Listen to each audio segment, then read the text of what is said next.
Welcome back to the Complex Sportif CN here in Brossard, Quebec. The final game of championship weekend, the 16th and final game as well. Recreational 5v5, the number 1 seed, the 9-1 Mercenaries taking on the number 2 seed, the 7-2-1 Green Monsters. Both teams played twice in the regular season. Green Monster winning a game, Mercenaries winning a game. For the Mercenaries, the game they lost to Green Monster, that was the last time they lost this season. A couple weeks ago, obviously, two teams that know how to put points on the board. Two teams with number 1 offense for the Mercenaries, number 2 offense for the for the Green Monster, I should say. Again, two teams that know how to score. Defense, though, we're looking at it.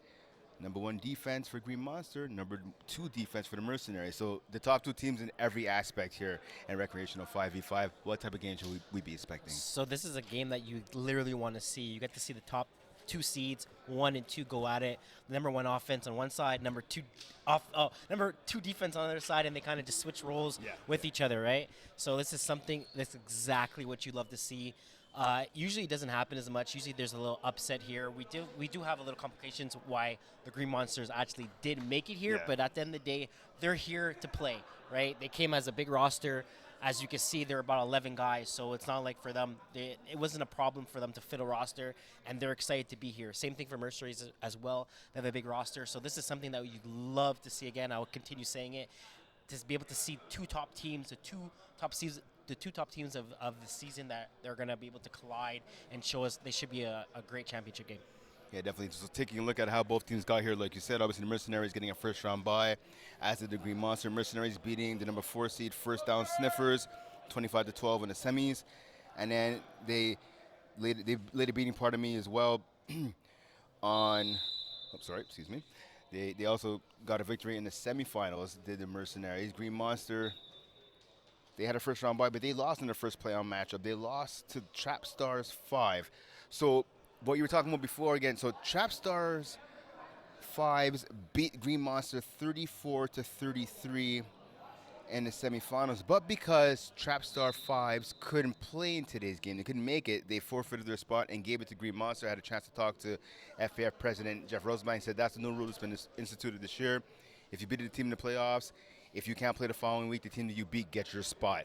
That's why Green Monster has their ticket right now to the final. First play of the game, Maya DeFazio, the All-Star, hitting Alex Blay on a quick out for a gain of about, I want to say, 6 yards, maybe 7. So that's actually the second play of the game, but it literally was the same concept play. Alex Blay had 2 catches there. He had the catch. He had a 3-yard catch the first play, and now he has about a 4-yard catch the second play. Yep. So we're looking at third down right now. Yeah, you're right. Yeah, so big catch right there again. So third now and about, I want to say 8, maybe 9. Fazio gets the pass, looks to her left, off the hands. The receiver who was open. Nice route by the receiver, but again, the pass is going off the hands. Something to look at kind of off the bat. There's a lot of routes where you have Alex and then you have Nicolas Coetzee, number 12 on Mercenaries, that they're kind of running about the same routes. You have Alex maybe running about a 2 yards, and then you have Nicholas running about a 5 yards. They're very close when it comes to routes. They're going to have way better spacing because right now it looks like Green Monsters have a defender playing two players into one. So Couture with the drop. Fake handoff to Couture. Wheel route to Phil Roberts. He was held. You had the official on the near side. Conrad Kebbel, he ends up seeing it, so it's going to be a first down via the penalty. First down extending the drive here for the Mercenaries. Yeah, that's exactly it. You had Phil doing a wheel route, and then you had a defender. I don't believe I see his name, but it was the corner on the right side. He kind of grabbed Phil to prevent him to keep going forward to run his wheel route or his wheel route. So we have a spot foul, I believe, or are they calling turnover? I guess they're picking up the flag. Yeah, they're giving the ball to the Green Monsters offense. A little surprising, but okay. So a quick, just a quick 4 and out right there for Mercenaries. For the Mercenaries. So Green Monster now with the ball. Yeah, it's very weird. It's maybe to be honest, I would have challenged that play off the bat. I feel like Phil did get kind of held there, where it was it prevented him to kind of run his route. Quarterback Jason D'Souza, quick pass, quick out route. Connecting with number 94, Mika Charbonneau. Yeah, so Again, you see Green Monsters kind of going for the basics. A nice little quick out to their snapper. I would like to say that he's playing right now in this position.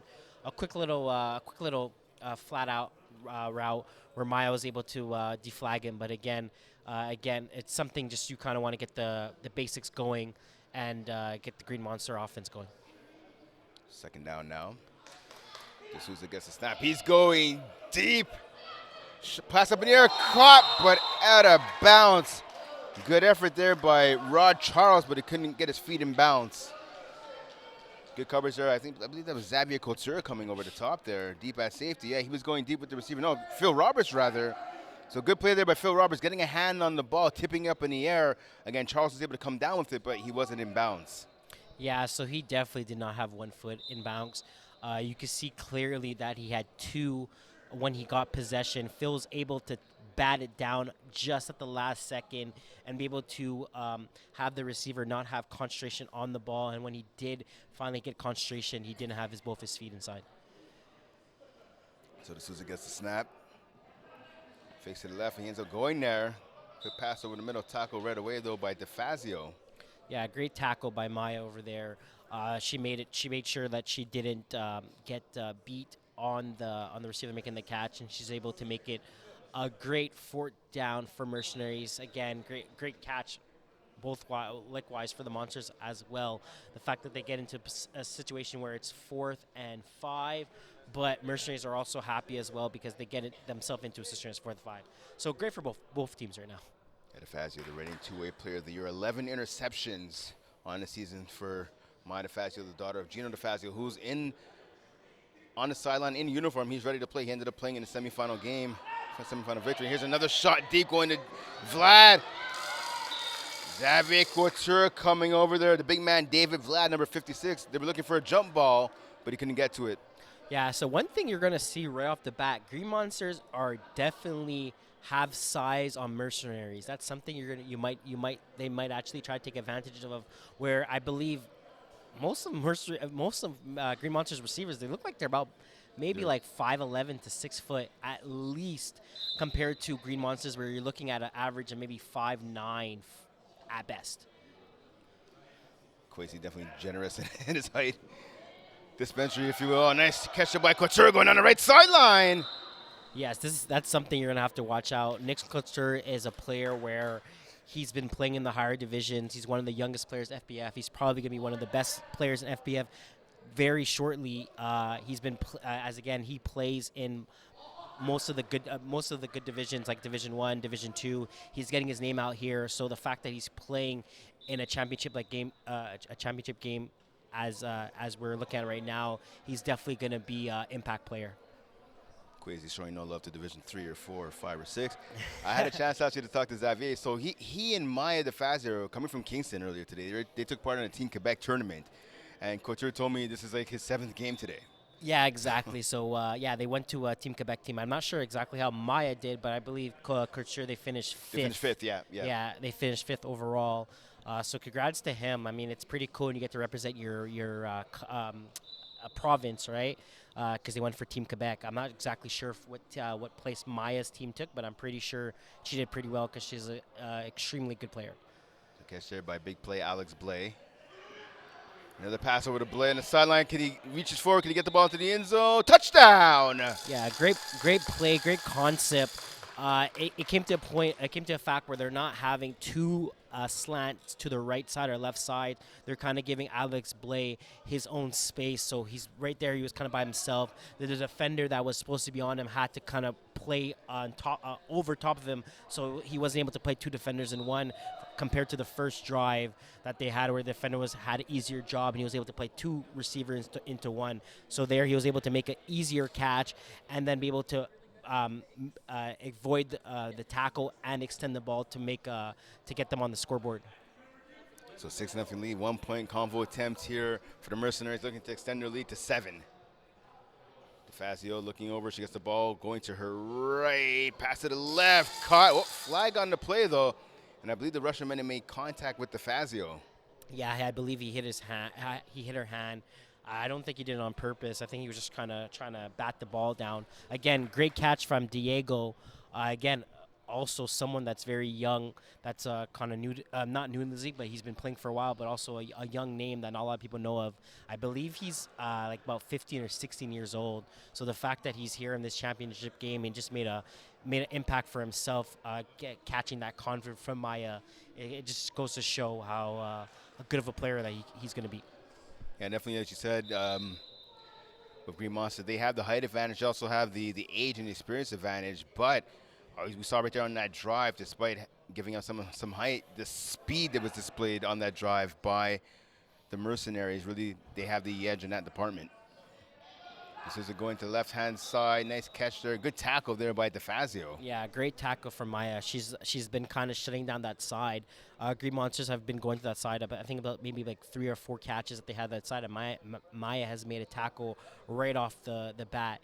One thing I do have to say, you said they do have the veteran presence on Green Monsters, but you have Gino as a coach. Gino has been in this league for I don't know how long. He's been in this Seemingly league forever. He's been in this league, and he's kind of controlling this offense and defense. So he's kind of seeing what Green Monsters is doing, and he's putting his players in the best position. As again, it's kind of I think that's a main reason why Maya she's in the right spot where she is. Second down now. Fake the handoff. But as soon as he's going deep, David Vlad's open. Out of bounds. I don't know. If I was them, I challenge that. If I was Green Monster, I challenge it. David Vlad, as he's known to do, he did bobble that ball, but it looks like at the last second he might have dragged his foot. No, his left foot hit the line. Yeah, his left foot hit the line. Yeah, he's definitely not in. If they challenge this, they're going to lose. You have Peace, you have Alexi, you have Jerome, our commentators that are dead. Unfortunately, they are going to lose that challenge. It's going to... Unfortunately, it's going to be a loss of a challenge. But again, it does look like he was in, but he bobbled that ball a bit too much that for the liking. Yeah, big welcome to Pease. I saw him earlier. He came about halfway through the games here this afternoon. Usually one of the commentators, not commentating this year, unfortunately, but still coming out to support FBF, sitting in the stands like you talked about with Alexi Dubois. And Jerome Overton. Brett Young has joined the mix now with those 3 guys, so the party won't be ending anytime soon in the left stands here. Yeah. So you see again, deep ball to Souza. So I'll tell you what, Phil Roberts got away for a bit of a hold at the beginning of that route. He definitely grabbed the jersey of Vlad, and then Vlad, you see the ball bouncing off his chest, his arms, his hands. He secures it, but again, his left foot was on the line when he did. Yeah, his right foot was also on the line at the same time. Again, if you think about it. Yes, we hear Walter Berry running in the instant replay booth. He just said it.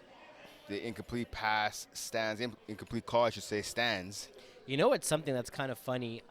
I know. Me and you both watch NBA, right?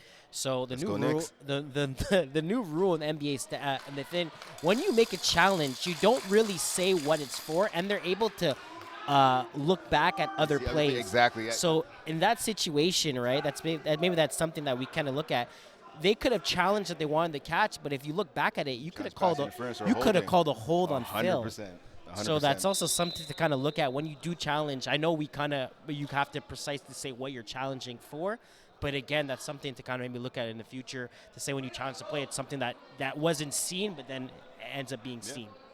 No, it's a good idea. I definitely support that. I mean, listen, NBA games might be a little longer because of it, but you always want to get the right call on the field. Or in that case, in the court. Nice handoff here going down the left sideline. Showing some speed. Touchdown!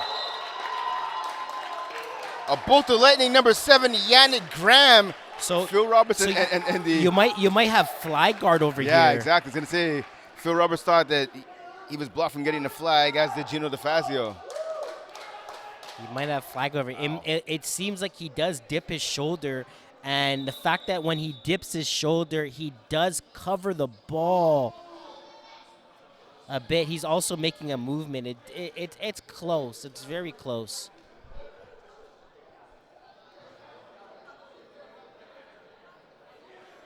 So just about a 40-yard scamper there down the left sideline by Yannick Graham. And he got on his horse and he took off right down that left sideline. So you can see it here. He dips his shoulder a bit, but he's making a movement. I So don't think it's flag guard, to be honest with you, but the ball is sort of covering the flag. and again, so yeah, you can challenge that flag guarding. And you're right. I was going to say that the fact that he leans with his right shoulder, but then the ball at that point kind of does block the flag at least a little bit. That may be where you might see a penalty flag being thrown now. But we'll have to wait and see. So right here, the ball is covering his flag right over there. He also steps out as well. His second foot does step out as well. But again, I'm not sure if they're calling flag guard or they're calling out of bounds. It is the thing that's kind of funny is that it is the same movement on his flag as well. So that's kind of something that's interesting to see. Again, we're looking back at the replay where he's running right now. He's about to make contact with Phil. You kind of see his shoulder comes down just a bit. He's putting his shoulder, trying to get away from Phil, but his hand does get in the way. And I also believe he does step out with his left foot. So it's going to be an interesting call. Yeah, so they're checking to see. They're not looking at the flag guarding. They're checking to see if he stepped out of bounds. And as you said, it looks like not there, I don't think. His right foot looks like it's still in play. Oh, pardon me, that's his. Oh, pardon me, that's his left foot, actually. My apologies. Yeah, it's his left foot. No, that's his right. That's his right. You can see his left knee is bent. Now, right there, does he step out of bounds? It would have to be right here. No, or, yeah, right here. Yeah, right. Yeah, so he right steps here out of steps line. out of bounds. Yeah. Again, I do want to say for something, especially for a player for Phil, he needs to make sure he pushes him out there. There's no reason why you have a player running on the sideline. I know it's not something that it should be done, but Phil's been in this league long enough where he definitely should have gave him a little of a shove, a little of a push out. You know, at the end of the day, when players are running to the sideline, it's kind of they say it's the man's best friend to run through the sideline. But Phil definitely should have had a little more of a force of a push to kind of push him out. Yeah, so it looks like they're saying that the runner and Graham stepped out of bounds. So still a big play by Green Monster. I believe it's enough for the first down, if I'm not mistaken. I have to see where the officials put the ball now. So I believe. Okay, so what they're saying is Graham got the first down, but they're calling a penalty for flag guarding. So okay, it's they're also exactly. After yards a game. The thing that's also kind of funny is that the flag guard and him coming out of bounds is around the same spots as well. So. Fortunately, to be honest, that's great for Mercenaries because of course it comes to a point where Green Monsters get a first down, but they're 5 yards back as well. So it's a longer drive, 4-play drive to score a touchdown here. It's kind of weird. Are you allowed to run back to back? I think you are. You can run back to back. You can run back to back. Yeah, 5v5. Yeah, it's true. Okay. So usually a time when you run like this, you don't feel like you have to make a coverage. So. You just have to make sure here. Pass to Graham now in the flat. Good tackle there by Maya DeFazio. A gain of 1.5, maybe 2 yards there by Graham. So what you can do, right, we saw right there, obviously there was a fake handoff. You can hand it off to Graham. As long as you're not the person getting the snap from the center, you could run with the ball. Yeah, I know that. I knew that. I wasn't sure if you could run back-to-back plays. Yeah, you can. I wasn't sure if FPF didn't change the rule for that.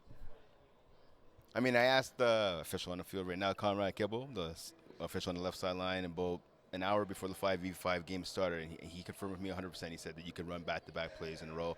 Again, as long as you're not the person getting the snap from the snapper, you're allowed to run with the ball. Okay, makes sense. So after that minimal gain there on first down, this is against the ball, looks to the left, he hits the sideline to Graham. Graham jumps up, out races DeFazio, trying to get past a couple other guys, finally tackled at midfield in the middle of the field, by Phil Roberts. Yeah, so number 7 is very fast. Yeah. Mercenaries are going to have to try to make sure they're able to kind of contain him a bit. He's also kind of a player. He does very short routes as a running back position where he's doing a lot of flat outs. Maybe they're going to want to have to kind of keep eyes on him because it's getting to a point where if Green Monsters kind of force the ball to him a bit too much, it could actually end up becoming a pick if Mercenaries could come shoot down on it. Right now working off for the Mercenaries is Graham on the sideline taking a breather, a much-deserved breather. Pass caught for the touchdown right there. Number 81, Jordan Blouin. Yeah, so Whoa. great. I say no. Are they calling this a touchdown? Yeah, Yeah, I it's a believe yeah. yeah, it's a touchdown. So they're just assigned to go for one or two. So great concept of Green Monsters. They keep kind of exposing that left side where Maya kind of is, where she is there, but she's a bit too late, where she's kind of giving the 5 or 6 yards. Where usually that's a great play to give up, where 5 or 6 yards can't do too much damage. But when you're in the red zone like that, that's the reason why Green Monsters got a touchdown here. 1 point convo attempt right here for the team in green. Pass it back in his zone. Vlad catches it. He bobbled it. Fell out of bounds again. And I'll tell you what, I've seen crazy a lot of games with David Vlad. Obviously, a guy with a good physique, great size, right? Great size, especially at receiver. But his hands aren't the greatest. He bobbles a lot of passes. We saw earlier, right, on that almost touchdown that he bobbled in the back of the end zone, and that 1 point conversion right there. Yeah, so that was a big bobble. It looked like he was kind of looking for a call for a pass interference or contact, but no. At the end of the day, that was a great defensive play from Nicholas Couture. The ball was in the air. He went to attack it. Unfortunately, he was able to.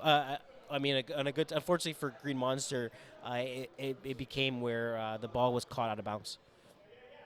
Pass by DeFazio over the middle, leaping up in the air, extending his arms to make the catch is Xavier Couture. Yeah, and he comes right back with a huge catch from Maya, where he's able to make a huge defensive stop, and then he comes back and makes a great catch in between the zones for Green Monsters.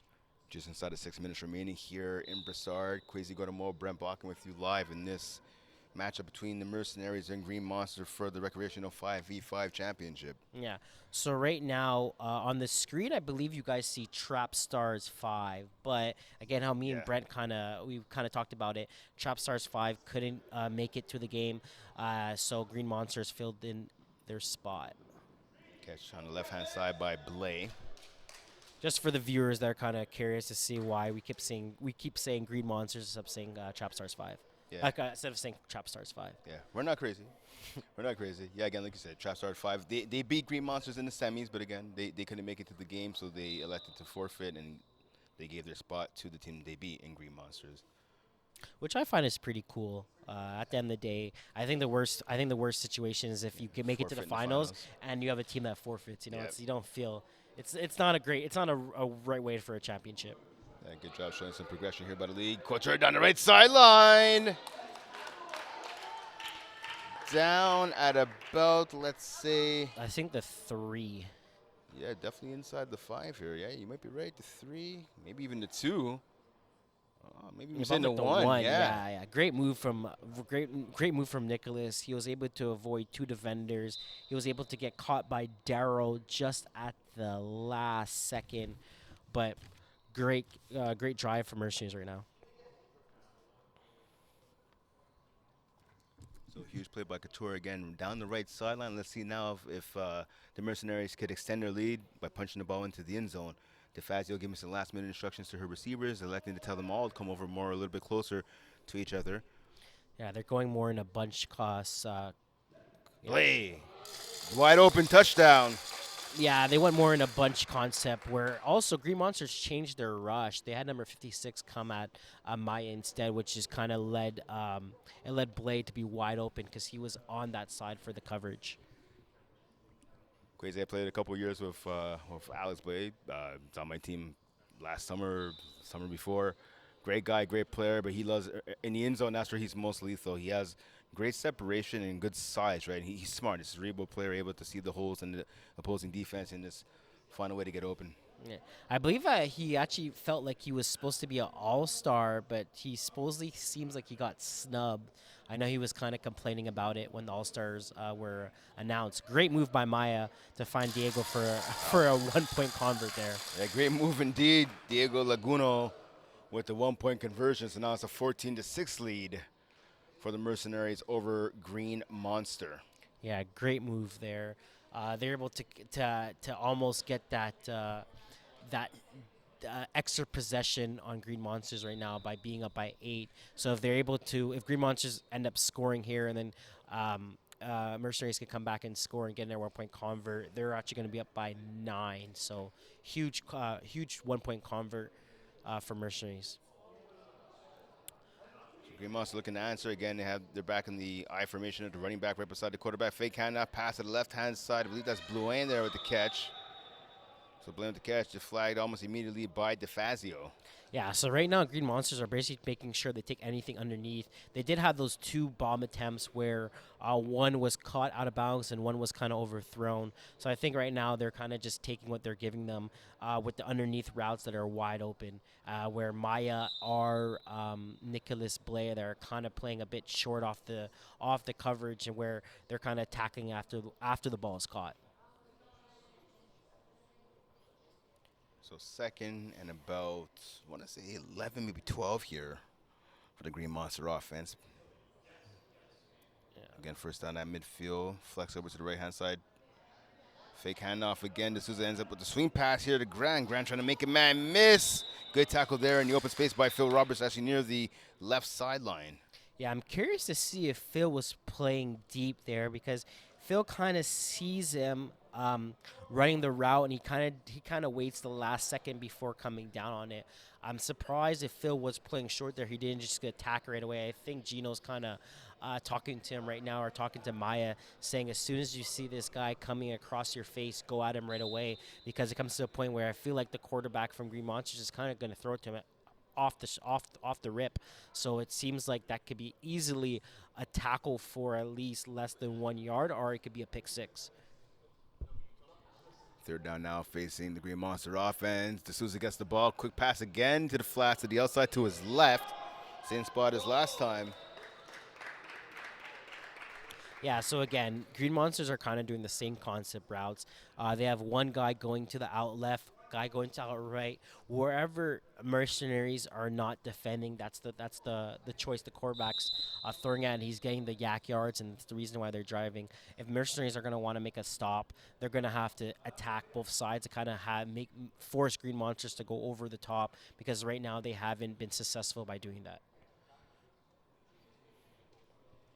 So new set of downs now. First down for the Green Monsters offense. D'Souza telling his wide receiver Blouin to shift over to the right. He does. Quick pass right to Blouin. Tackled by Alex Blay. I wonder if that was a man call, because you saw Nicholas kind of going back and forth while the receiver from Green Monsters was kind of motioning to the left side or the right side. I wonder if that was a man call, because that's something for Green Monsters could maybe take advantage of when they kind of realize that Mercies are in a man call. They have a one-on-one matchup with a lot of the receivers, and again, as we were saying, they do have the height advantage where if the quarterback's able to throw a good ball, they could maybe possibly win a jump ball in a situation that could lead to a touchdown. Handoff now to Grams, looking to make a guy miss. Good tackle there by Alex Blay. Yeah, so that was a very weird concept. It looked like more like a shovel pass to number 7, where he kind of just took it and ran. I believe he got maybe 2 or 3 yards at best, because he did catch the ball behind the line of scrimmage about 3 or 4 yards out. So when he was able to have his steep burst and kind of get going, by the time Alex Blay was able to make a tackle. So 20 seconds remaining here in the first half. We see a time 16.8 now, pardon me. Seconds remaining in the first half. We see a timeout called by Green Monster. So Green Monster huddle again. A Green Monster offense, I should say, pardon me. They're little chunks, dinking and dunking here up the field. They have to get the ball into the end zone. Time is of the essence right now. What are you calling right here if you're Jason D'Souza? I think you run a concept where you're running 2 guys on one side. So you run a post and like a go, or maybe a post corner and hook at the first pylon. You try to maybe get the defender, especially on Phil's side, to kind of either jump up for the comeback or play the deep corner, so he's able to you could attack two guys on one. Two receivers to the left of D'Souza. Here we go, the reigning quarterback of the year. 5v5, pass to the flat. Good tackle there by Phil Roberts. And yeah, Green Monster smart. They got to hustle to the line now to get another playoff. Yeah, so they're gonna have one play left. Here we go. This will be the final play of the first half. D'Souza gets the snap. Double quarterback to Jazon. Pass to the end zone. Up high. Caught. Touchdown. David Vlad off the pass from Patrick Jazon. Yeah, so there you go. That's first. That's the first. That's the first time we saw that the height advantage did have a huge disadvantage for Mercenaries. It came to the point where he kind of threw the ball, and the Mercenaries were kind of just looking at it. And David, I believe his name is David, right? Yeah, David Vlad. Yeah, David Vlad was able to jump up and finally make that touchdown grab, where he had two attempts to. He had two attempts on the last previous drives where he wasn't able to seal it in. So 14 to 12 game, 14 to 12 lead for the Mercenaries, up by 2. Of course, now going for the 2-point convo, looking for the tie before we hit the break. Are the Green Monsters? Let's see if they can get it. Snap, a little high. D'Souza gets it. Pass over the middle. No one home. So at the half, it's a 14 to 12 lead for the Mercenaries over Trap Star. Pardon me, over Green Monster. I made a mistake by reading the screen. So a 2-point game. Yes, exactly. So huge touchdown from Green Monsters here. It comes to a point where it puts them in between 2 points compared to being down 8. So I'm pretty sure they're pretty excited. They're pretty amped. They're pretty fired up that they're able to get that touchdown there. And I feel like they kind of have momentum now going through this. It's their second touchdown. It's their second touchdown of the first half, and the fact that David was able to finally get the ball and finally get a catch, maybe that will get him going. Yeah, definitely. I mean, listen, it was a good drive to end the half. Looking over to the Mercenary side, right? Again, I mean, they have the two-way player of the year, they have the receiver of the year, Xavier Couture. Andrew Dennis Lynch, actually, defensive player of the year. He's not on the sideline, so I guess he's unavailable for the game, unfortunately, for the Mercenaries. But again, they're holding a powerful offense and a Green Monster to only 12 points. What have you liked out of what you've seen from the defense, and what do you think they need to do in the second half? So, talking on the Mercery side, right? That's what we're talking about. They need to take away that short route. They kind of have to maybe disguise. I would like to see Phil, instead of playing deep all the time, coming down and taking Maya to play over top. I feel like maybe they'll be able to sneak Phil, acting like he's going as a deep coverage, shooting down. I think he's able to get a pick because I feel like the quarterback from Green Monsters realizes Phil's always dropping back, and he keeps on shooting to that side. I feel like he won't even realize that Phil kind of maybe sneaks back, comes down. I feel like if they do that a couple of times, it's gonna get to a point where Green Monsters not gonna feel as comfortable and run the play calling that they're doing right now. All right, and again, since these two teams last met, all the way back earlier in the season, pardon me, in week 3, the Mercenaries have won 8 in a row since dropping that game 26-20 to Green Monster again back in week 3. Since then, the Green Monsters have gone 5-2-1, so not so bad, 5-2-1. But again, one team's gone 8-0, right? So again, obviously, the Mercenaries looking to make it 9 wins in a row and just seal the 5v5 championship here. Exciting second half is coming up here. Keep tuned right now, obviously on Facebook Live and on YouTube. Don't go anywhere. Great second half of action. Two top teams, the two top teams in this division, going at it for the championship. You can't ask for anything more than that. So to win this game, Quaze, I got to ask you, what do the Mercenaries need to do to make sure they keep this lead and come out of here with the W? As I said before, just to continue in the same thing, changing a bit on the defense, getting more comfortable switching the call. Again, you have Maya playing short a bit too much. I think you have to switch up with Phil. I think if they do that, they'll get Green Monsters in an uncomfortable situation. On the other side, for Green Monsters to win this game, I think they kind of have to keep doing what they're doing, and keep running the same offense they're doing. What Mercers are giving. If they're giving you short, take the short. If they're giving the deep ball, take the deep ball. But again, right now, as you see, the drive that they just did they ran pretty much all short routes, and then they're able to do a jump ball to one of their best players, that was David, and they got the touchdown. There you go. All right, so second half ready to start here in just a few seconds. Let's get ready for the excitement.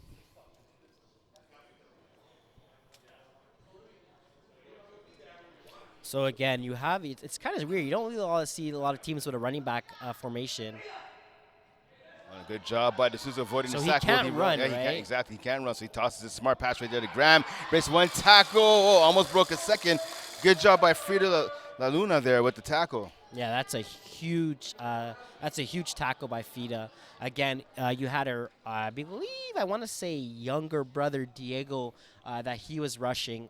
Fida kind of came out the game for a bit, and Diego was kind of taking her spot. But again, now you have in the second half, it seems like she's good to go, and she's looking for a sack. She was very close. Just the play before, I think she's gonna she's gonna be able to get a sack in this half. Yeah, she might. She has 2 sacks already this postseason in Frida Laguno. Again, a family affair. We have Gino and Maya, the fast deal, father and daughter. We have brother and sister, obviously, with Diego and Frida. Second down now. D'Souza gets a snap. Let's not to hand it off. He's going deep again. Here's a chance. Phil Roberts with the tight coverage right there on Blouin. Able to knock the pass away. Roberts got away again with a little tuck of the front of the jersey, though, Blouin. Yeah, so I think that was a bit cleaner from the other one that he did. He was kind of running for the ball. At the end of the day, I feel like when a ball is thrown like that, it becomes anyone's ball. It kind of looked like Phil was kind of the receiver at one point as well, Yeah. right? He was kind of trying to locate it and trying to get his hands on it. I feel like he wanted a pick. That's why he looked kind of frustrating after the bat down. But again, great coverage by Phil. So third and long now facing the Green Monsters offense. D'Souza gets the ball, passes over to the right-hand side. David Vlad with the catch. Deflagged by Blay. I think it's going to be enough for the first down, though, for Green Monster. Yeah, it is. Yeah, so I don't think he even deflagged him. I think his flags actually just came off when he was making a move. I believe so. When he was making that cutback move, it kind of came off. But again, great call from Green Monsters. Again, they're taking what they give them. Going back to that previous play, throwing that go from the receiver again, that wasn't there. It's something that they should have done. He had a receiver wide open underneath of Phil that he should have thrown. Because again, I said Phil's always dropping back most of the plays. Now you have kind of a switch when you have Nicholas Kotzer playing on the right side. They kind of made a switch. So maybe. Here's a handoff here. To Graham. Oh, he almost got into the end zone. Looked like he stepped out of bounds. I want to say just inside of the 10-yard line. Nice run there by Graham. Yeah, so Mercenaries they're gonna have to switch up a bit. Again, they're gonna have to play underneath. They're giving Green Monsters way too much space where they're able to do whatever they want. They're gonna have to shoot down on routes and make Green Monster not feel as comfortable how they are right now. I feel like Green Monster is able to do whatever they want to do. So Graham with the run brings the ball down to the Mercenaries' 9-yard line. Green Monsters are charging up the field here. Let's see if they can punch the ball into the end zone. So you have a switch again. Nick Kurtzer has switched with Maya in this defensive call. D'Souza gets the ball. He looks to his left. Quick pass to the ground. Oh, and Graham didn't have to jump to make that catch. It was a little high, but he did not have to jump, and I think that jump caused him to lose control of the ball. Yeah, so that's exactly what I'm saying.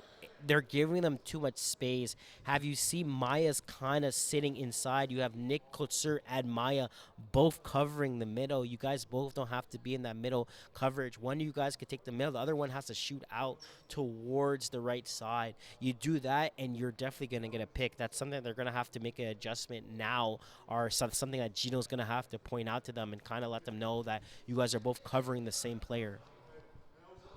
There's a chance now for Green Monster again looking to get the ball into the end zone here. Again at the 9-yard line. So it's a flush to his left. Can he get the pass off? Yeah, he waited a second too long there and a sack. Good job by Frida Laguna not quitting on the play. Yeah, so that's a big sack for Frida. As we were kind of saying, as I was saying that she was due for a sack, and then there you go, she has one. So Frida should thank you after the game for getting that sack, is what you're saying? Yeah. A shutout would be nice. All right, there you go. So big play right here by both sides. Again, just over 15 minutes remaining in the contest.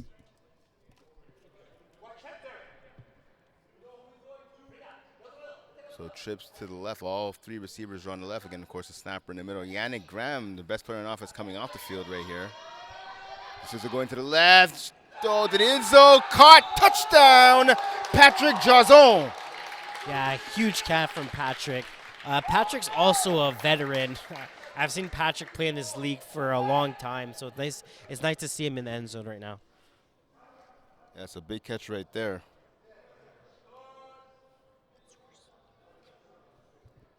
Yeah, so 18-14 lead now for the Green Monster, their first lead of the contest. So unfortunately for Mercenaries here, they got their sack. They got their. I believe that was gonna be a third down. It was third down for Green Monsters there. Unfortunately, they were able to score, and the fact now Mercenaries are down. So we have a 2-quarterback here. Yeah, Jason caught the touchdown. Ends up throwing one up back to D'Souza. Jump ball. to Vlad. He catches it, gets hit in the face, but still comes down with the ball. So it goes from a 4-point lead now to a 6-point lead, which is why the Green Monsters went for that 2-point conversion. It is good.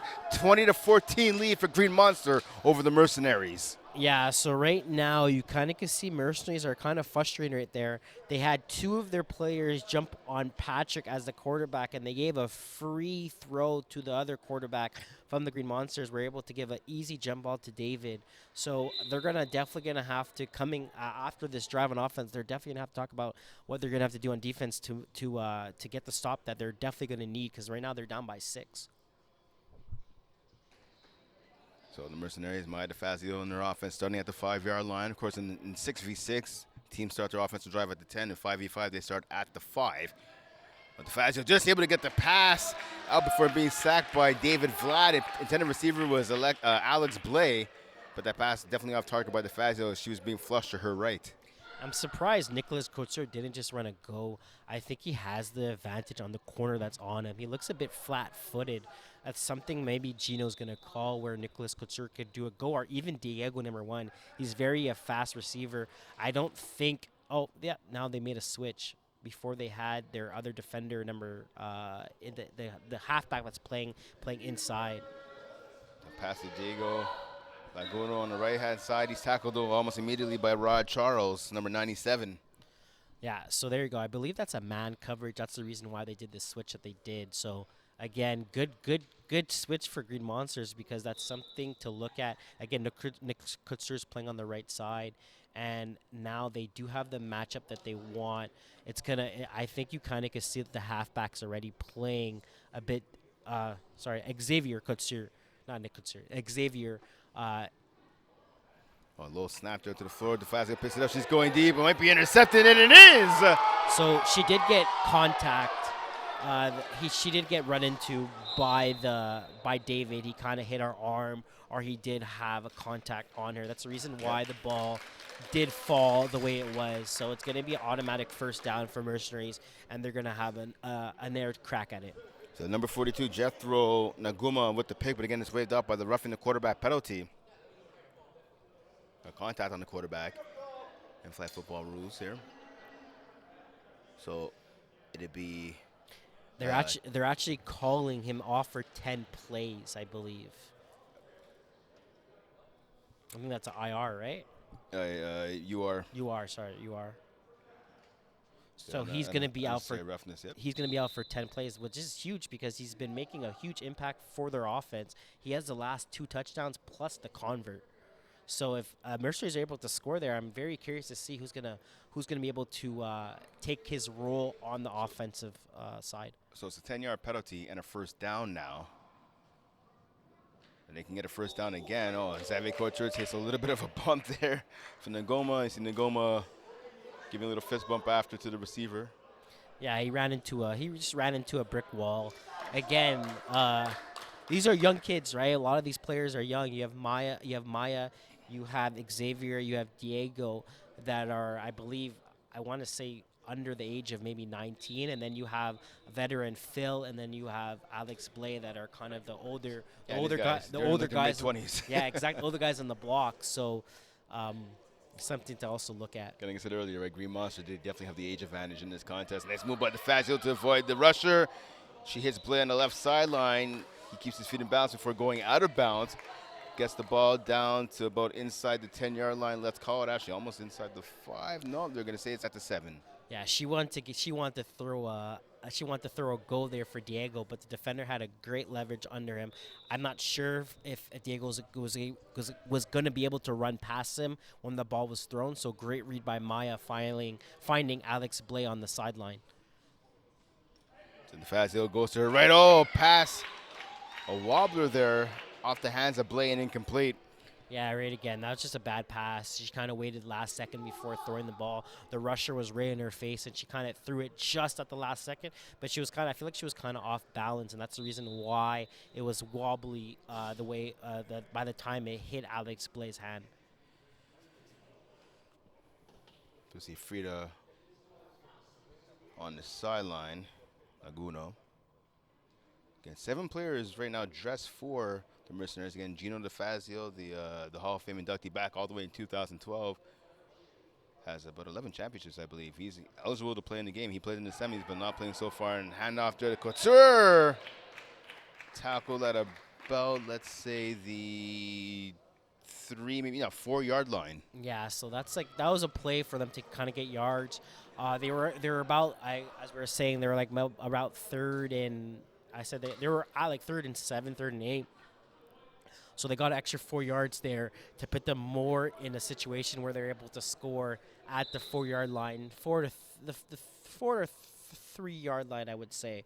So this is going to be a huge down for them. Yeah, definitely more favorable field position right here for the Mercenaries. Can they capitalize on it? Let's find out. I think you have a man coverage here. Rush right up the middle. Pass to the end zone. In and out the hands of Xavier Couture. Defensive stand by Green Monster. They're up by 6, and they get the ball back with inside 8 minutes remaining in this contest. Yeah, so Green Monsters kind of said if you want to score on us, you're going to have to beat us, and they played a man-to-man coverage. The ball was a bit underthrown to Xavier. There was more outside than more. It was more inside than more outside. She should have led him a bit more instead of him having to come back, and that's what made the defender have enough time to kind of get that bat down and got the stop that they needed. So, again, a big defensive stop for Green Monsters. Can now they turn that defense into some offense and extend their lead. Here we go. Pass over the middle. Ooh, nice catch there. So we have a switch now, right? Maya's sitting down. You have a more of a speedy guy, Diego, coming on the field. Again, great defender, great reader. Where Maya was kind of delaying a bit. She was kind of stepping back. Where Diego was right there. As soon as the guy caught the ball, he was in his face and he deflagged him. A second later, that's a pick six. So I like the switch that they did here. Also, I would like the switch where you put Diego over top and you shoot down Phil to be able to sneak in, because the quarterback's not going to see a play. Phil not going to be able to see Phil like that. Snap here, fake handoff. Oh, and he was going for the end around there, but that just fell flat on his face. That play looking discombobulated from the start. Yeah, I don't like that play at all. I think Green Monsters right now, you guys are trying. They're doing a bit too much. It's to a situation where you don't have to do all the trickery. You guys are up by 6. Just keep doing what you guys are doing. Do your hooks. Do your comebacks. Don't try to get too fancy to a point where you're gonna force an interception. Keep the ball in your quarterback hands. He's the guy that's kind of been leading you. He's the guy that's kind of been leading you throughout this game. Make sure he has the ball in his hands, and if he's gonna give it to anybody else, it's to the number 7 where he's just running. He's not gonna throw it. There's a chance now again for the Green Monsters offense, looking for the deep ball here. Charles, the intended target. Oh, pass just about a half yard in front of him. Good coverage there by Phil Roberts, number 34 on defense for the Mercenaries. Yeah, great coverage by Phil. Again, that's not the route that they should have hit. He had the underneath from the stop. Diego kind of delayed when he was coming down on it, and the quarterback kind of just threw it. So, again, it puts Green Monsters where they try to do a fancy play. It didn't work. They end up doing a 2-yard hook where Diego was able to come under it, and then they did a Hail Mary where Phil had great coverage. So now they're in a situation where they are, I would say they didn't make any. I would say they're at their 6 or 7 yard line, and they have about 15 yards to go. So they're not in a situation where they want to be right now. Yeah, 4th and long. Oh wait, here we have a whistle.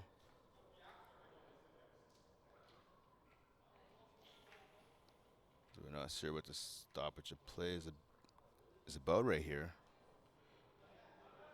So right now, they're trying to bring David back in the game, but he doesn't have his 10 plays. I believe he's at maybe 8 or 9, I want to say, from the drive that Mercenaries had. I believe they had about 5 before getting stopped, and then or 5 or 6. I think we're at 3, so I believe we're at 9 plays. So I think he's missing 1 play left, if my math is right. I know it's close to that. He's maybe at 8 or 9, so he can't come back in this game unless they get a first down.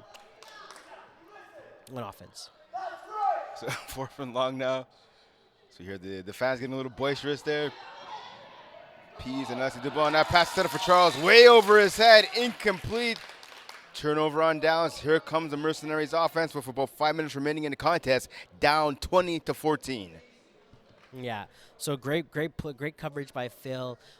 He was looking at the comeback, and he was able to get there. Even if the ball was caught, I believe Phil was either gonna deflag him off the bat, or maybe if the even if the ball was not overthrown how it was, I think Phil probably would have had a bat down, or he would be able to have the tackle that was gonna be much needed for them to get the turnover, which they have right now. So a tight defensive game. Both defenses have showed up in this contest. Pass over the middle of the blade. He gets tackled almost immediately. Right there, good tackle there in the open field. Yeah, so I think the right side is the side that they're going to want to choose from, not the left side. I think the left side's a bit stronger compared to the right side. They're going to have to make a bit of more of a level concept where they send a defender straight through and maybe like a 10-yard out to kind of let Maya kind of use her arm a bit more than what she's doing right now. Maya, quick pass to the right-hand side. Couture with the catch.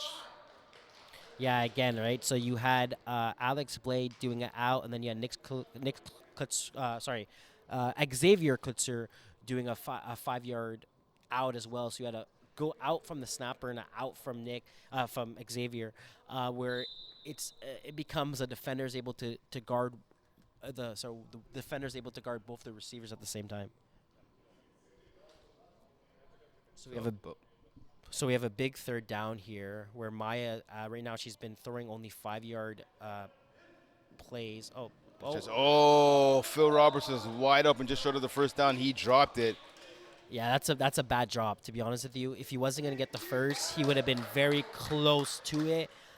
So instead of being maybe 4th and 1, now we're looking at a 4th and 7. Yeah, and that's crazy. Correct me if I'm wrong, but I think that might have been one of those things where he just had too much time for the ball to come in. Yeah, exactly it. He was kind of waiting for a bit too long. Maya also kind of saw him. She kind of overthrew it a bit. It's one of those situations where it kind of looks too good to be true, and then sometimes it is. Oh, nice job by DeFazio avoiding the sack over the middle of the play. First down, Mercenaries. Great play for Maya. She was able to stay composed. A lot of times, what happens is when a quarterback when a quarterback's able to avoid the rusher, they kind of panic, and when they make that throw to the receiver making the breaking route, sometimes it's overthrown, sometimes it's not in the right spot. But that was a great ball, great catch from Alex Blaine, and now they have a drive going right. They kind of have the momentum back. They get the first down and their first and goal, but they're driving here. So DeFazio gets a snap on first down. She goes over the middle. One player falls, and it's picked off. Jethro Angoma. And so he collides with DeFazio. DeFazio kind of got in his way, so it's going to be interesting to see what the call is here. Yeah, so unfortunately, that ball got tipped from Nicholas. Diego ended up falling down as well. It kind of was a miss. It was a bad play off the start. I'm kind of looking to see what exactly the call is going to be. What they're going to. They're calling it actually on Ngoma, the player who made the INT. Okay, so I believe they're probably running. I believe they're probably running at him. That saying he was in control when he got the interception. He was kind of leaning left or right. So that's the reason why they called the flag there. But again, huge interception on him because right now we're at pro clock with about 2 minutes left in the game. So Mercenaries are going to have to make a stop here if they're going to want to at least tie it or win this game. So Ngoma's called for the penalty, so they're calling a UR on him, an unnecessary roughness, because again, so DeFazio, we saw, they both collided, but what happened was when she was trying to reach for the flag, Ngoma kind of put her shoulder down a bit, basically causing the collision. Yeah, so that's exactly it. You kind of can see that he was in control while he was doing it. I wonder what we're looking at right now. To be honest, I would if I was I would challenge pretty much anything and try to see if I could get a call on my side. I know Diego was tripped, but again, I'm not sure if they're gonna call tripping while he made his breaking route on the post. Maybe Nicholas was kind of held back as well. I'm not exactly sure what's happening. I believe it is something's being challenged. That's for sure. So what they're saying is they might be challenging, again, contact made on the receiver before the interception. You talked about one of the receivers for Mercenaries getting tripped up. That could be what they're going to look at here on the challenge. Yeah, so exactly. But I'm not sure if tripping's a call. It's kind of weird. So I'm not sure. See, it's gonna be hard to see to judge now whether that was just whether that was tripping or maybe incidental contact. Yeah, exactly. That's what we're talking right now. So over here, you kind of can see. We're gonna look back to see Diego, right? So he's the receiver right there on the floor. Yeah, we want to see how Diego falls down. So he tries to go past Joazon. Yeah, he just trips over either his own feet or the feet of Joazon. That's definitely not tripping at all. I think he just either he blows a tire or he trips over his own feet. Well, no, I think he does. I think he does fall on his feet, right? We're gonna have to stop it right here.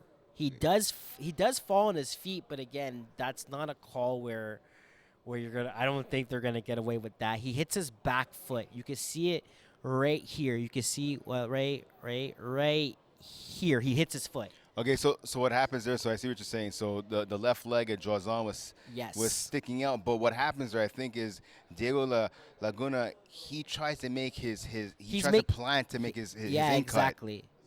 But he does trip over his foot. But I'm not sure that's. I feel like that's. I think that's incidental contact. To be honest. Exactly. If Patrick had more of a hand on him, you could kind of maybe. State your case for it. The fact that that's the reason why he tripped if he did have a hand on him. But he's just making a defensive move where he's trying to kind of turn his hips the other way. Where unfortunately, when he did turn his hips, he did have a foot sticking out while he was doing it, and Diego did land on his foot. So I'm not exactly sure. Sometimes I'm not exactly sure how they make the call that way.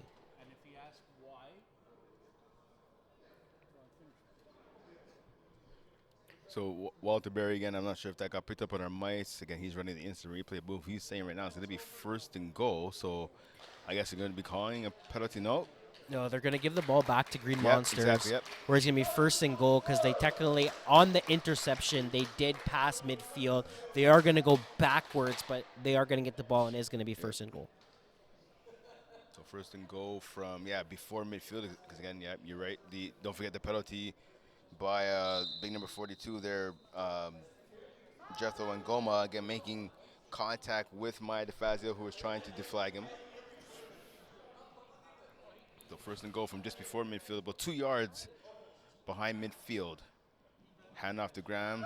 Good play call here by Green Monster. Pick up off about maybe 6 yards. Alex Blaze saying that Graham went out of bounds. Yeah, he definitely went out of bounds. His foot definitely went out of bounds before they deflagged him, which is a horrible mistake because that does kill the clock and it gives Mercenaries so much more time to maybe get back the ball. Because right now, again, he made a run for maybe 3 or 4 yards. They're looking at a 2nd and 20.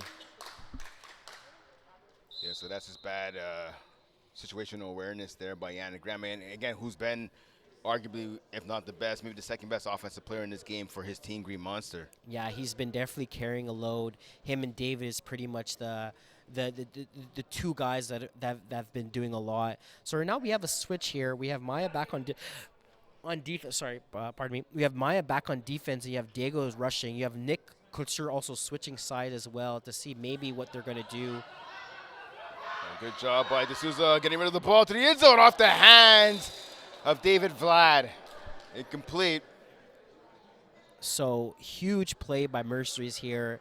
They unfortunately miss a sack, but again, a sack would have kept the time going. So the fact that they're able to not have the time going and it puts them still in a 3rd and situation, the sack wouldn't have done much. The sack would have brought Green Monsters maybe 5 yards back, but would have been able to have the clock run and be able to at least kill them about 25 to about maybe 27 seconds. So the fact that they didn't get a sack there, they got the incomplete, it brings Green Monster still in the same situation where it's 3rd and 20.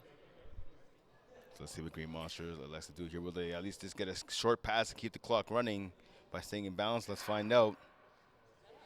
Or they continue to give chances here. Great to their coverage. Opponents. Pass to the end zone. To Vlad off his hands and incomplete. Well, that answers that question. The clock stops yet again. That's great coverage from Mercenaries. They had the underneath. They had the over top. He kind of just gave a prayer. He threw the ball in the air. He wanted his receiver to make a play. His receiver, unfortunately, wasn't able to make a play. And again, the top, as you said before, the clock has stopped, right? So right now we're looking at a 90 seconds. 4th and 20 where you kind of know what's going to happen. It's going to be a jump ball. He's going to throw up in the air.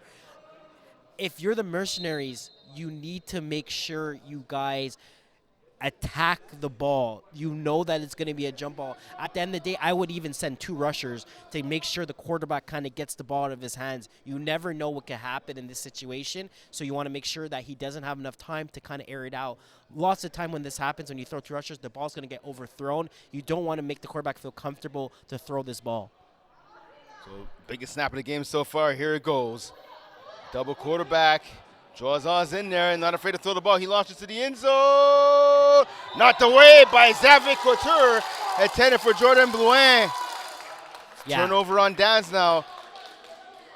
Mercenaries get the ball at their own 5-yard line. So that's a great play from Xavier. He waited last second to kind of bat it down. He made sure he had the leverage. He made sure he didn't have too much contact, and he did a great job there. He gave his team a chance, and you never know. He's one of the top players right now. He's definitely gonna need to have an impact on this last drive.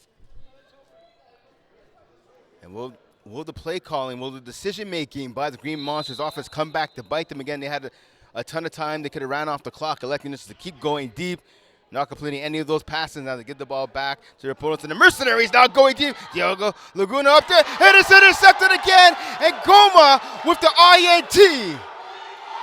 Gets past one man. Can he get past another? He's deflagged at about the 3-yard line. Big number 42, Jethro Ngoma, might have just delivered his team a championship. Yeah, so unfortunately, Maya went for the deep route. She had Alex Blay underneath.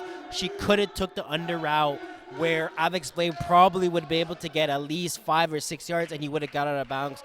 I understand the concept where Diego was open for a quick second, but she did throw the ball more inside than she did outside. So unfortunately, that did get picked off. So a big chance now with 1:08 remaining in this contest. Got a 6-point lead right now for Green Monster. Good chance for them to put this game away, put the nail in the coffin if they can get the ball into the end zone.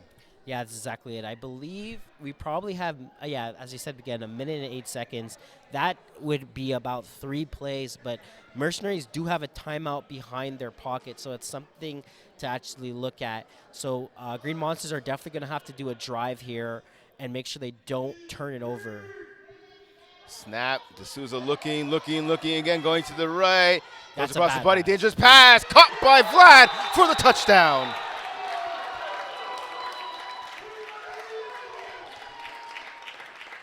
So again, right, you have a touchdown here, but Mercenaries still have an onside in their back pocket. So this is a big convert. Again, Mercenaries need to make a stop here. They're going down by 12. There's still 1:02 left. They easily could get a stop here and give a chance to their team to get back the ball, score a touchdown, and then go for onside to maybe try to tie this game up. So they're going to go for the 1-point convo here. Again, up 26-14. Again, also something to kind of look at. If they do an onside kick, I believe Gino can throw that ball because it counts as a convert.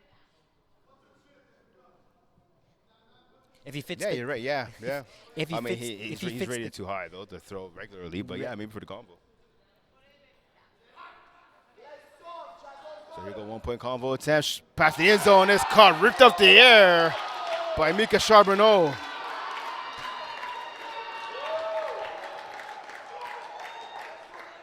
27-14 lead now.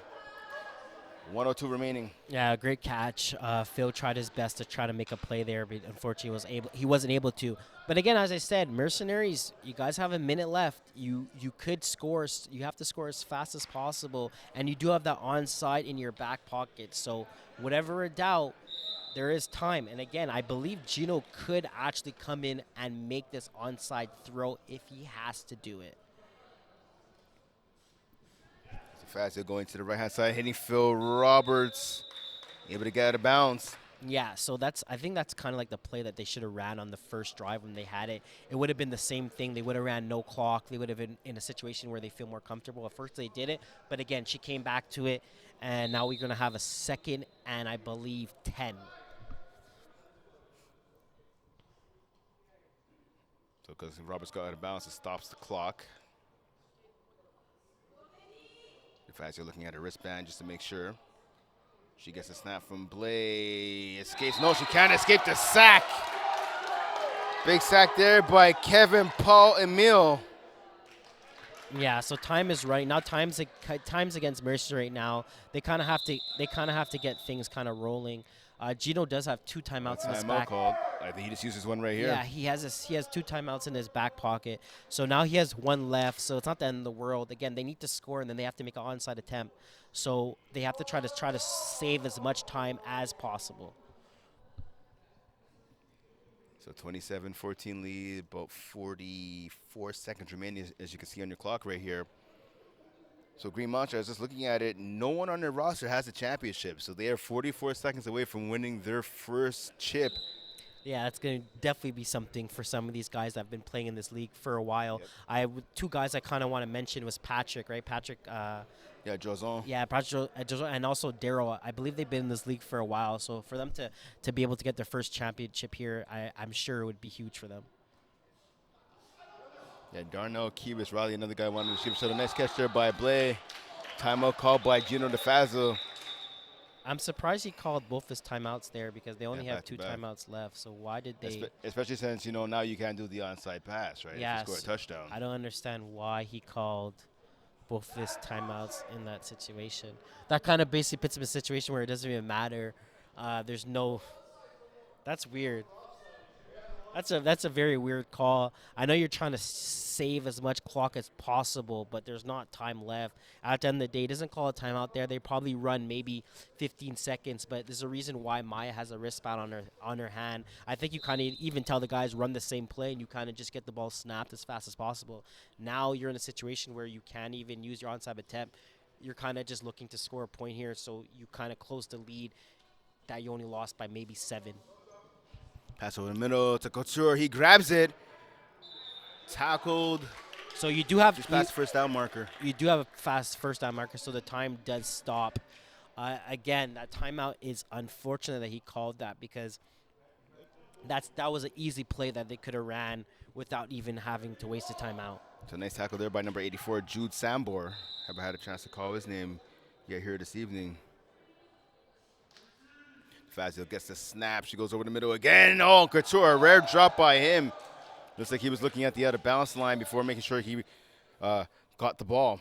Yeah, he was definitely looking to see where he was going to go after. Again, sometimes it's those the championship feels, Again, we're also kind of saying that he did go to a big tournament for his province as well, where he played 7 games. So that could also be something that also is affecting him. But that's something that he definitely needs to make sure he doesn't do it again, where he has to make sure he catches the ball before thinking of running. So DeFazio gets the snap. She looks to her left now. Oh, fakes the red, goes back to the left. She has the player open, and it's picked off again. The big man does it again. And Goma, his 3rd INT of the game.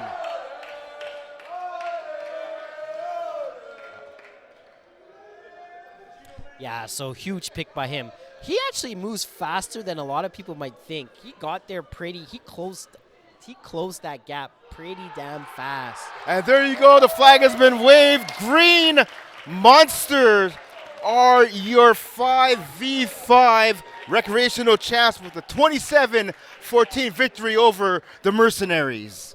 Yeah, pretty good for them, right? It comes to a point, it's kind of like a Cinderella story if you think about it. They lose their semifinals versus Trap Stars. This season for them is technically over. All their guys are kind of just chilling. The group chat is dead. No one's really talking to each other. Then Jeff comes out of nowhere, messages them, and says, "Hey guys, we had a drop off. Are you guys interested in playing in the finals?" For sure, they all say yes. They're excited. They have a full roster. It seems like they had every guy show out, and then they end up winning a championship. It's what it's all about. Listen, by hook or by crook, doesn't matter how you get there, as long as you get there and you get the W. That's all that matters. Yeah, that's exactly it. No one's gonna know. Oh, this team forfeited. All you see on the site is that your championships. All you see on the on Instagram, on the record book that they won a championship. There you go. And of course, Facebook Live and YouTube. You're watching it right now. You see the championship happen again. Congrats to Green Monster. A huge win. For you, Chris, I got to ask you, turnovers, I think for me, that was one of the turning points. What would you say is the biggest factor in the loss for the Mercenaries?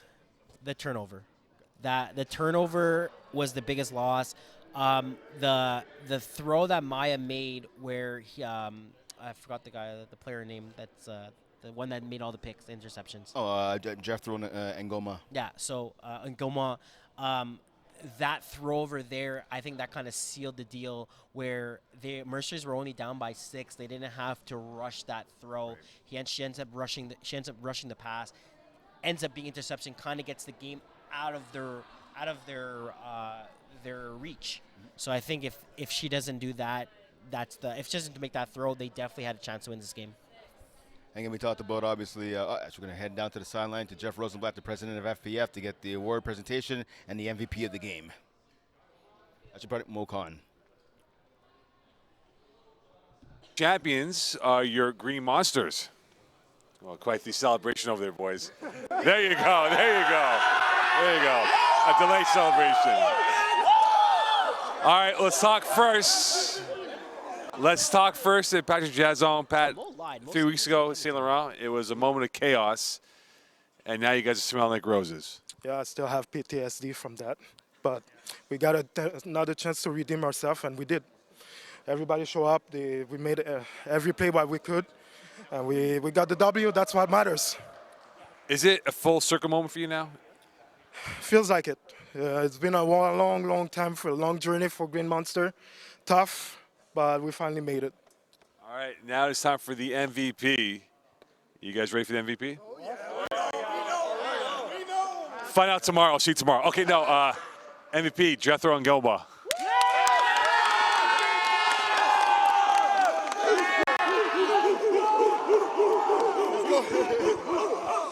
All right, Jethro, some spectacular plays in defense, some plays that led to big moments here. How big was your influence in today's game?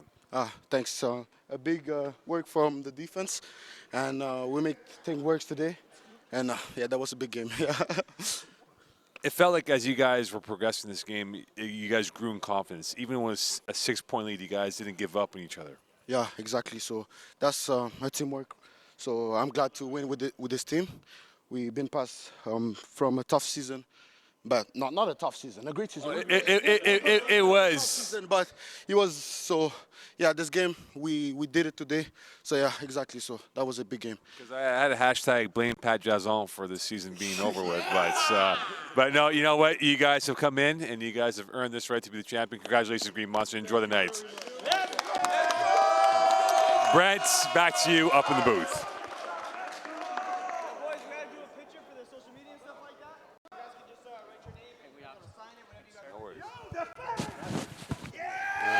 5v5 Rec champions.